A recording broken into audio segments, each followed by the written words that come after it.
Assalamualaikum warahmatullahi wabarakatuh. Di sini saya akan menjelaskan tentang topik 3, manajer. Manajemen dan manajer. Secara umum, manajer berarti orang yang mempunyai tanggung jawab atas bawahannya dan sumber daya organisasi lainnya. Manajer ini dapat diklasifikasikan menjadi dua cara. Yang pertama, menurut tingkatan dalam organisasi, dan yang kedua, menurut kegiatan-kegiatan organisasi untuk mana bertanggung jawab, umum dan fungsional. Tingkatan manajemen. Tingkatan manajemen dalam organisasi membagi manajer menjadi 3 golongan. Yang pertama ada manajer lini pertama, yaitu memimpin dan membawahi tenaga-tenaga operasional. Yang kedua ada manajer menengah, membawahi dan mengarahkan kegiatan manajer lini pertama. Dan yang terakhir atau yang ketiga, manajer puncak, yaitu bertanggung jawab atas keseluruhan manajemen organisasi. Jadi tingkatan manajemen dalam organisasi itu pertama ada karyawan operasional atau non manajerial. Habis itu ada manajemen pertama atau lini pertama. Yang ketiga ada manajemen menengah, dan yang terakhir ada manajemen puncak. Perbedaan tingkatan manajemen membedakan pula fungsi-fungsi manajemen yang dilaksanakan. Yang pertama ada manajemen administratif, yaitu berurusan dengan penetapan tujuan, perencanaan, penyusunan pegawaian, dan pengawasan kegiatan-kegiatan yang terkoordinasi untuk mencapai tujuan.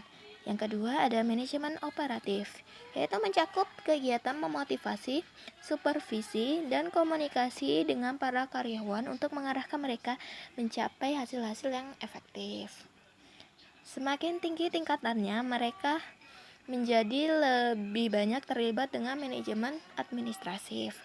Jadi, untuk yang manajer lini pertama itu pasti memegang manajemen operatif. Sedangkan yang manajemen puncak itu pasti memegang manajemen administratif. Sedangkan yang manajer menengah dia itu bisa menjadi manajemen operatif maupun manajemen administratif. Manajer fungsional dan umum. Atas dasar ruang lingkup kegiatan yang dikelola, manajer dapat diklasifikasikan sebagai berikut. Yang pertama ada manajer fungsional, yaitu mempunyai tanggung jawab satu kegiatan organisasi. Yang kedua ada manajer umum, yaitu mengatur, mengawasi, dan bertanggung jawab atas satuan kerja keseluruhan atau mencakup beberapa kegiatan fungsional satuan kerja. Kegiatan-kegiatan manajer. Manajer sering menyatakan bahwa mereka sebagian besar waktunya untuk menghadiri rapat, bicara lewat telepon, menulis atau membaca memo, menerima atau menemui tamu, dan sebagainya. Padahal itu kegiatan tersebut merupakan fungsi-fungsi manajerial, tetapi sarana melalui mana fungsi-fungsi manajerial yang dilaksanakan. Jadi, manajer adalah perencana, pengorganisasi, pemimpin atau pengarah, dan pengawasan. Kegiatan setiap manajer itu mengambil peranan yang lebih luas untuk menggerakkan organisasi menuju sarana yang telah ditetapkan. Tugas-tugas penting yang dilaksanakan manajer diantaranya ada 7. Yang pertama ada manajer bekerja dengan dan melalui orang lain. Istilah ini orang mencakup tidak hanya bawahan dan atasan, tetapi juga manajer lain dalam organisasi. Yang kedua ada manajer memadukan dan menyeimbangkan tujuan-tujuan yang saling bertentangan dan menetapkan prioritas-prioritas. Yang ketiga ada manajer bertanggung jawab dan mempertanggungjawabkan. Manajer di sini ditugaskan untuk mengelola pekerjaan tertentu dengan sukses. Yang keempat, manajer harus berpikir secara analitis dan konseptual. Manajer harus mampu merinci dan memisahkan suatu masalah, menganalisa dan mencari penyelesaian yang layak dengan akurat. Yang kelima ada manajer sebagai seorang mediator. Jika saling tidak bersepakat atau tidak setuju atau saling bertentangan, manajer dituntut peranannya sebagai mediator atau penengah. Yang keenam ada manajer seorang politisi. Manajer harus mengembangkan hubungan baik untuk mendapatkan dukungan atas kegiatan, usulan, atau keputusan-keputusannya.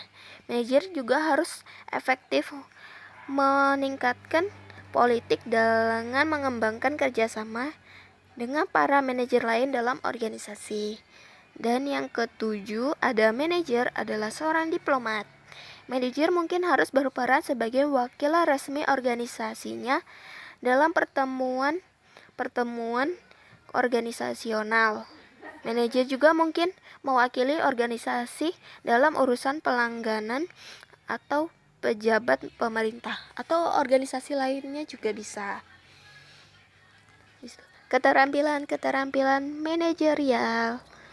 Pada umumnya, untuk menjadi manajer yang efektif dibutuhkan keterampilan. Di sini ada 4 keterampilan yang bakal saya bahas. Yang pertama ada keterampilan konseptual atau conceptual skill.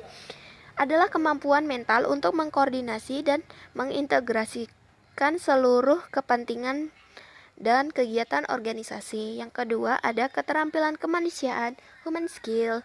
Adalah kemampuan untuk bekerja dengan atau memahami dan memotivasi orang lain, baik secara individu maupun kelompok. Yang ketiga ada keterampilan administratif atau administrative skill. Adalah seluruh keterampilan yang berkaitan dengan perencanaan, pengorganisasian, penyusunan kepegawaian, dan pengawasan. Yang keempat ada keterampilan teknik atau technical skill. Adalah kemampuan untuk menggunakan peralatan, prosedur, atau teknik suatu bidang tertentu. Dan yang terakhir ada keahlian dalam mengolah waktu. Keahlian ini adalah dalam memanfaatkan waktu harus secara efektif dan efisien. Jadi setiap keterampilan harus dimiliki oleh setiap manajer.